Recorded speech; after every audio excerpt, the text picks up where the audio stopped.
Voilà. Et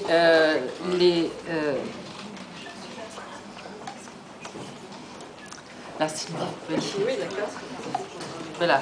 On va peut-être commencer par Madame Aille, qui est représentée aujourd'hui par Monsieur Gilles Guieux, qui est sociologue et qui est professeur à l'Université Paris 7 dans le département de langue, civilisation d'Asie orientale, qui va le recevoir pour le transmettre à Madame Aille et à Madame Vaux, qui est présente ici.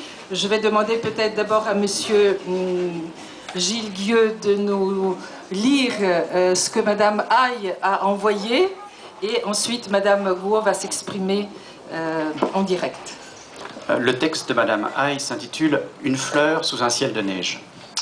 Un soir, à la fin du mois de décembre, un appel téléphonique m'apprit que j'étais lauréate du prix Simone de Beauvoir. Cette année, 2 lauréates sont chinoises, Madame Guo Tianmei, juriste à Pékin, et moi-même. Lorsque je recevais cet appel, j'étais dans la salle d'attente d'une gare. J'étais trop légèrement habillé et je frissonnais. J'étais au milieu d'une foule de voyageurs encombrés de bagages. Les trains étaient retardés par un front froid venu du nord. Comment croire à pareille nouvelle ? J'ai ensuite envoyé des messages à ma famille et à mes amis. J'ai aussi informé mon université. Certains m'ont fait part de leurs chaleureuses félicitations. D'autres ont éclaté de joie. D'autres encore ne comprenaient pas. J'ai dû leur expliquer qui était Simone de Beauvoir, que son combat pour les droits des femmes ne se limitait pas à l'Europe et qu'il ne s'arrêtait pas aujourd'hui, 100 ans plus tard. Qu'un prix d'une telle importance me soit attribué provoque chez moi un sentiment étrange. Je suis un peu gêné pour en parler. Ces dernières années, je n'ai pas eu une compréhension claire de ma propre situation. Parce que je réalise des films, mes amis avocats et moi-même avons été confrontés à la violence de la criminalité organisée, mais aussi à celle de la police officielle et de ses services spécialisés. Certains me disent, le jour où le filet se resserrera, il sera toujours temps d'aviser. Je ne peux alors m'empêcher de penser à une scène d'un roman de Gabriel Garcia Marquez. Un couteau à la main, un chef de clan cuisine une personne gênante en un plat de poisson aux légumes marinés. Ce mets, décoré de coriandre, est ensuite servi à un banquet officiel. De ce point de vue, l'attribution de ce prix m'est très précieuse. En plein hiver, au cœur de la saison la plus froide, voilà qu'une fleur tombe du ciel. C'est un honneur comme on ne m'en avait pas fait depuis bien longtemps. Cette considération venue de loin est comme une bénédiction, comme si la lumière des idéaux de Simone de Beauvoir soudain m'éclairait. Ma famille, mes amis, moi-même, nous savons que malgré la paranoïa de tous les chefs de clan, l'indifférence généralisée, la prudence et l'isolement, nombreux sont ceux qui sont attentifs à notre action et nous soutiennent. Nombreux sont ceux qui partagent avec nous l'amour de la liberté du poisson qui nage comme il l'entend, et l'amour de la dignité humaine, aussi immense que la mer agitée par les vagues.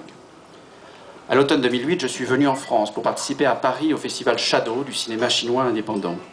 Je marchais dans les rues de Paris avec un ami et celui-ci m'a emmené dans un café.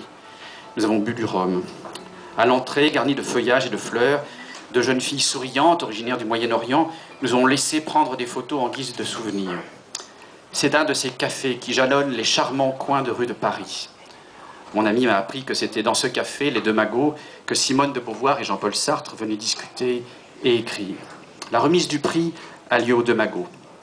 Malheureusement, la police m'a empêché de renouveler mon passeport et je ne peux pas être aujourd'hui présente parmi vous. Je me suis battue de toutes mes forces, mais ce fut en vain et j'ai dû abandonner tout espoir d'être présente. Au même moment, dans notre merveilleux pays, surviennent tant d'événements majeurs. Un écrivain est mis en cause pour 6 articles qu'il a signés et condamné à passer 4021 jours en prison, alors que Scheherazade n'a besoin que de 1001 nuits de conte pour échapper à son despote. Ailleurs en Chine, une femme chef d'entreprise dont la maison était menacée de démolition pour empêcher que sa famille ne soit battue par les voyous que recrutent les promoteurs, s'est immolée par le feu. Le premier jour de cette année, ma collaboratrice pour la réalisation des documentaires a été à nouveau arrêtée par la police. J'avais tellement envie de rédiger tranquillement ce discours de remerciement mais j'ai été sans cesse interrompu par ces nouvelles. Devant l'avalanche d'événements imprévus, alors que le monde est partout en crise, je ne suis qu'un acteur très modeste. Permettez-moi d'exprimer ma gratitude à tous les membres du comité de ce prix, et en particulier à la présidente, le professeur Julia Kristeva. Ce prix qui célèbre la liberté des femmes porte le nom d'un penseur et d'une combattante qui a immensément contribué à l'émancipation des femmes et des êtres humains. Aujourd'hui, vous accordez ce prix à une femme chinoise, simple universitaire, qui s'est récemment consacrée à la réalisation de films documentaires indépendants. C'est avec une grande humilité que j'accepte cette fleur venue du ciel. Le refrain d'une chanson chinoise de l'époque de la guerre anti-japonaise dit « Au mois de mai, les fleurs éclosent et viennent couvrir le sang des patriotes. » Voilà ce que cette fleur venue de la capitale de la liberté nous dit. La liberté et l'émancipation sont possibles. Je remercie Simone de Beauvoir. Je remercie la fleur pleine d'esprit qu'elle m'envoie, alors que dans ce nouveau siècle, la neige recouvre la Chine, une fleur vient éclairer notre chemin épineux vers l'honneur. Bravo.